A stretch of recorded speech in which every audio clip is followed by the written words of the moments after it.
Down here in the bottom left, in the green for the Jin Air Green Wings, it is Maru. And spawning here at the top side of Dust Towers, we have our blue Zerg for Samsung. It is Solar. I love the new music, by the way, for the intros. Yeah. Me and you are rocking out. No one can see us. We're playing our air guitars together. Got to get that band going that Doa always wants to do.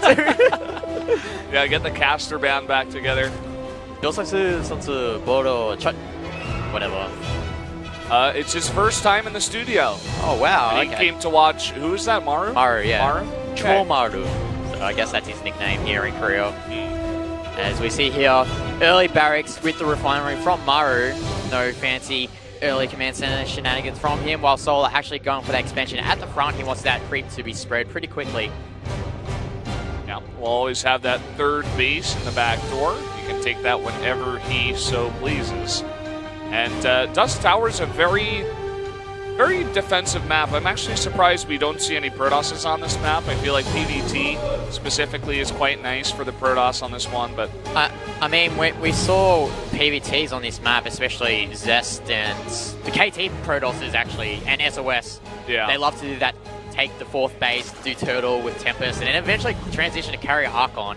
And that's a really strong composition to play against the Terran PvT matchup. That I mean, it costs 1 million gas, literally, but once you get there, it's like, okay, it's really hard to It's literally like sure. the Great Wall of China or something, where you literally cannot break through it unless you're like a Mongolian or something. But Great Wall of Protoss. the Great Wall of Protoss.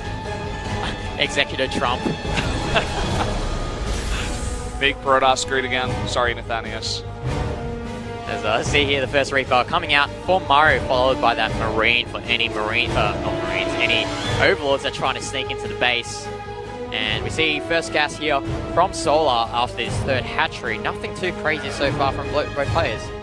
Yeah. Gotta stop those sneaky Overlords from sneaking into your base and getting that tech information. Yeah, we can see here the Marine just immediately patrolling for that Overlord that he knows that's going to come.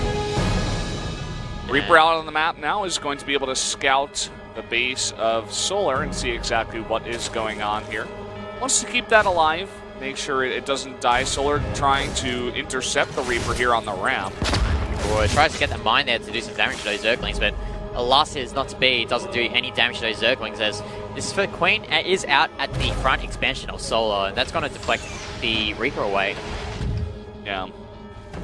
Why do you think everybody votes for Maru, by the way? I want to get back to this point as we have some downtime here as the builds are coming up. Well, because I think Solar hasn't been, as you mentioned, he didn't perform well in his GSL group. I think Solar was actually quite favoured to advance in that group because who was in his group? It was like it was a group of them. It was he was with Sue and Zest and Cure. Yeah. And he lost to Cure in the losers match actually. So maybe that's something that the commentators have in mind, is that they perceive Cure to be a weaker player than Maru, I guess. And if Solar lost to Cure, why should he lose to Maru? So yeah, I mean, there's a reason why I voted for Maru too, but I was just surprised that all 7 people voted for Maru. Yeah, as we see here, Hellions and the Reaper just doing a bit of damage, but that Queen is so tanky, it's not gonna die anytime soon to this harassment. And we actually see a quick medivac coming out here from Maru, so we might see some drop play here. Yep. Overlord speed also finishing up here for Solar, yeah, so he's going to be able to get a full scout of the base. And he might have seen that medivac actually go by, so he might be able to prepare for this drop. See a Viking actually being made there by Maru. Yeah, I think just to clear out the Overlords. Yep. As his first medivac is coming out for Maru, we'll see where he decides to drop and whether Solar will be able to adapt to this medivac play. Yeah, the medivac is picking up the units now. It looks like it's going towards the main. Solar sniffed it up though. Wow, that's a lot of lings. Yeah. Oh, but this lower ground advantage here from Maru is he might be able to just drop 2 Hellions in the lower ground and 2 Hellions in the upper ground, but just tries to pick up some lings. And most importantly though for Solar, it does scout that 4th command center being built. Yeah, does see that command center. I think that's the 3rd one. The 3rd one, my apologies. And the drop is going to try to come over here towards the 3rd base of Solar, but there is the Lings and this Spore Crawler too. But all 4 of these Hellions do get out. Nice micro here from Maru. is going to lose one, but does a nice job to those lings. And actually, Maru's actually transitioning to quick liberators here rather than going for the barracks tech, getting that combat shield, getting the stim pack upgrade. So it looks like he just wants to play a really defensive position, especially with that siege tank that he built there from the factory. Try and secure that third base as soon as possible without being harmed too much. And ooh! What? 2 more star. Are we going to see like air-only mech from Maru here? You know, we were talking about how good turtle play is on this map. But we've only seen it from the Protoss side. Yeah. And when we see it from the Terran side, they still get a huge bio army because it's so mobile. You can move back and forth from the top to the bottom. But here is actually going for the tanks. He's going for more star ports here.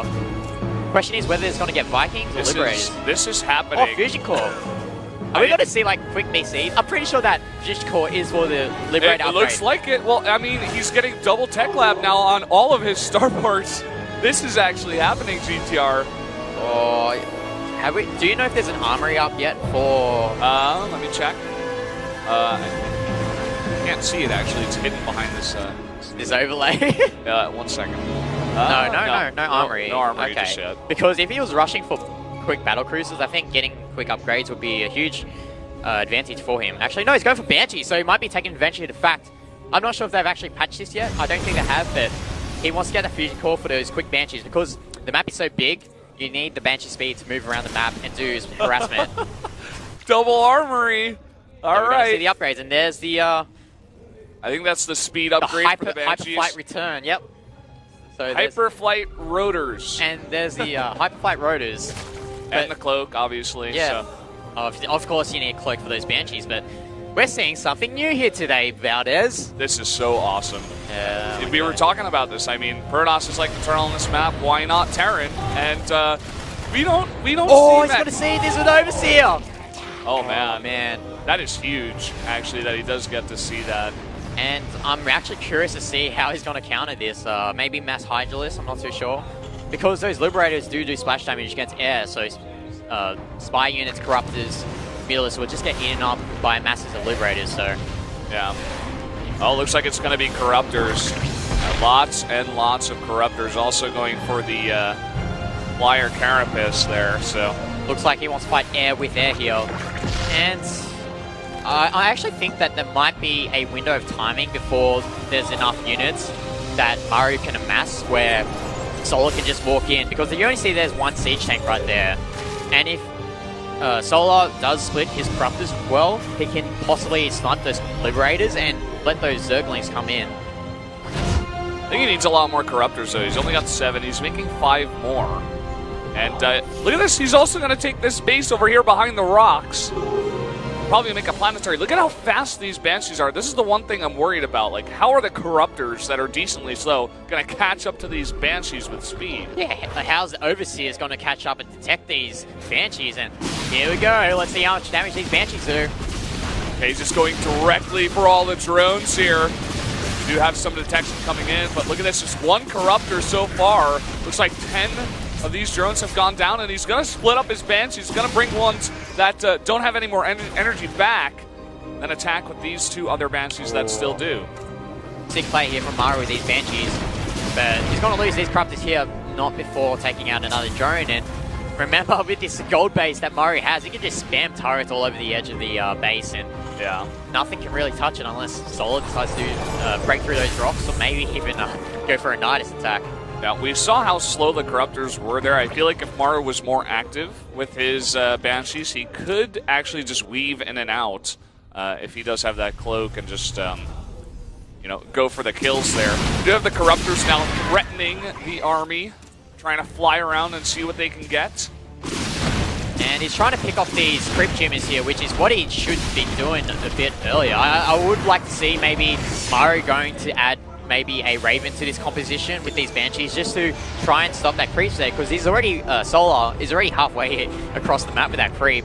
Yeah, I would love to see a Raven, just in general. I mean, PDD is so good as well. It's against very all these Corruptors, just like insane. We're going to be seeing Vipers here, lots of Evo Chambers being dropped down to have their life sucked away by the Vipers, get that energy there. I see Hellbats actually for those Zerglings, and that tank just bursting that Zergling down.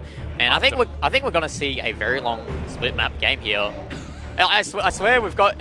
It's really ironic because we're in Legacy of the Void and we've got the new Heart of the Swarm maps. Yeah. Yet we're seeing this Heart of the Swarm style game on a Legacy of the Void map. Yeah.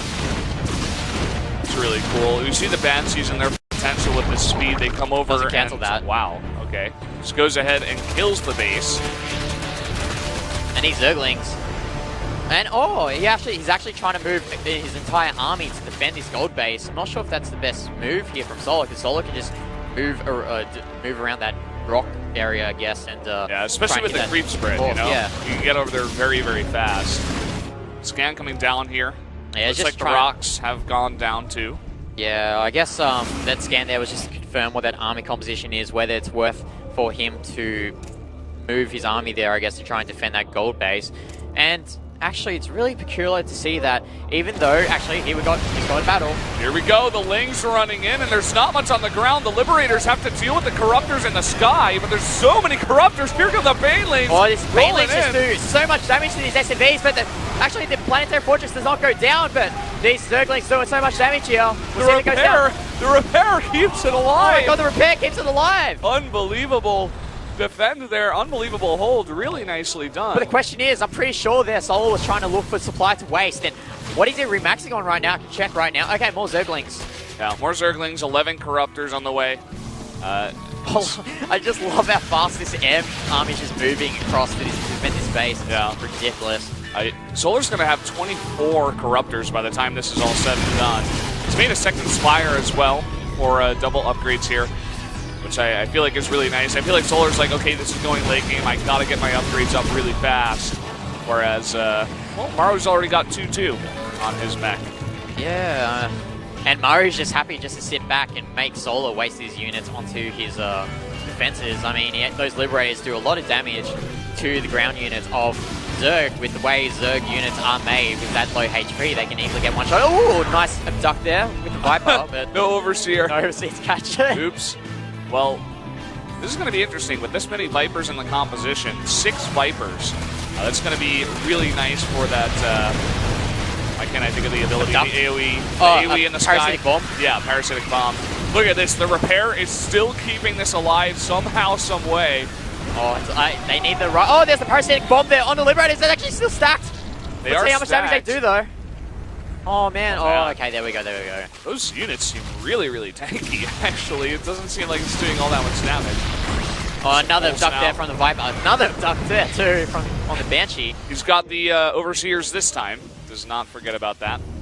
It's unfortunate for Solar. He's done 2 attacks on that 6 o'clock base, the gold base, and he hasn't been able to kill it yet, which is unfortunate, but he does have the money to just burn units onto that, try and take it out. And I love the use of Vipers here from Solar. Not only we have Parasitic Bomb and Abduct, but you also have to remember Binding Cloud is a very strong spell against the tank lines that Maru might transition to. But at the moment, because of the heavily air-based army that Maru is going for, the main spells will be Abduct for those Banshees and Parasitic Bomb for the AoE. Yeah, he's got to spam that Parasitic Bomb. I think he might want to even add in some more Vipers. He's got 6. I know they're expensive, but he's got the money, he's got the gas, he's got a nice bank here. Well, if he loses this station, though, he won't have any more bank to work with. As these Banshees just wrecking havoc, and this Banshee play is so good because they move so fast and you can just move across the map. The ducks do go off, but those drones do get killed at the, what is it, 5th base? 6th base? I think that's his 6th base, yeah. Again, I feel like Mars should be a bit more active with those Banshees. Like, you don't really have to sit there and take it. It wasn't like they were going to be killing that hatchery at that point in time. Oh my god, there's so many starports. It's like I'm watching a fastest map possible game here and you just like build 50 billion starports and mass battle cruisers from it. This is what I'm like, it feels like what I'm seeing right now, so. Yeah. I'm loving it. Look at all those mules too at that base. This is what you can do. Like, we're getting another lesson in how mech versus Zerg works again, where you make like 50 orbitals and just drop a million mules. And we saw that on the production tab, these Broodlords were being produced. And if we see Infestors anytime soon, we might see Broodlord Infestor. I don't know if I want to see that, but We'll just have to wait and see how it goes. I'm not sure I want to see that either, GTR, but would be a nice refresher to see how things used to be. Yeah, and so actually a hit squad here of these Banshees. Going to take out that hatchery. That's not good for Solar. Yeah, but look at this. He does have a bit of a nice bank here. Oh, the Broodlords are all alone. Oh, no. Finally, the Corruptors are coming forward. The Parasitic Bombs, really nice splits here from Maru, trying to get on top of those units. They're bunching together, and the AoE damage is killing all of those Corruptors. The AoE damage of these Liberators is just outdoing the AoE damage of the Parasitic Bombs, and as a result, it's actually quite a fair trade here. I mean, Maru is up 25, but these Banshees still doing so much damage, and if he slams these hatcheries, that's just going to be really bad for Solar, especially he's running so thin on minerals. Yeah, they're still doing that damage. Look at this. Look at how fast they are. The Corruptors just can't catch up to them. 2 bases went down. The entire time that fight was happening, those 4 or 5 Banshees killed 2 bases and are getting so much damage now in the main. And Maru doesn't care if these Banshees die because he knows that Solar is going for a very heavily based air army here with these Corruptors, with these Broodlords, and I really want to see some Infestors actually for some fungal growths or even some more Vipers, but Maru he is ahead in supply, but most of it is workers, so Solar is still in this if he can get those 2 bases back up. Yeah, let's see that. I definitely feel like Maru's in not a bad spot here. Oh, these Banshees. It's still getting damaged somehow, some way. It's got 1 health here in the back. 3 health, rather. 2 off. Yeah. But yeah, these drones have to transfer away from that expansion. And look at Solar's bank right now. It's running really, really thin, especially with losing his bases there at the bottom right. So he's struggling. Yeah. I love this build from Maru on this map. It's working out so well. And even though I felt like Solar's response was not bad, it still seems really strong, man. He's making like 9 Liberators at a time, 4 and 4, still producing, 1 Banshee at a time. Valdez. That will be added into the hit squad. Have you ever seen a Terran player at 17 minutes into the game transition from mech to bio? I have now. GTR Parasitic Bombs coming down. Look at all the Liberators just eating up all of that Zerg immediately. And now only Broodlords left over. That should be it, and that should be a win for Maru. That should be it. He doesn't have the bank to resupply. These Liberators, Vikings should just do enough damage to kill off Solar before he can get any more money to build any more units. And GG! There you go.